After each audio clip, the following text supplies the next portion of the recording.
নবী সাল্লাল্লাহু আলাইহি ওয়াসাল্লাম একদিন ঘুম থেকে উঠলেন ভয়ে পেয়ে, আতঙ্কিত হয়ে।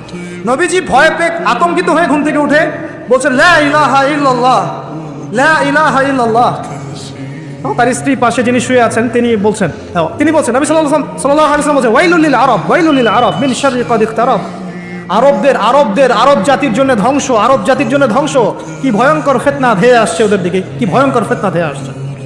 এবং তিনি হাতের ইশারা করে দেখালেন এইভাবে যে আজকে, নবীজি বলছেন 1400 বছর আগের কথা, 1445 বছর আগের কথা, 1445 বছর আগে নবীজি বলেছেন আজকে, ওই সময় আজকে ইয়াজুজ আর মাজুজের যে দেয়ালের কথা মনে আছে?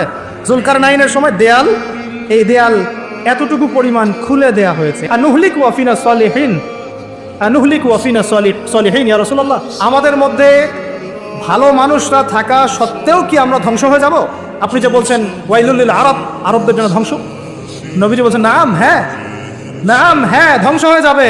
ইদা কাসুরাতিল খাবাস, যখন নগ্নতা, বেহায়াপনা, অশ্লীলতা সমাজে রন্ধ্রে রন্ধ্রে ছড়িয়ে পড়বে, তখন আলেম জালেম সব ধ্বংস হবে।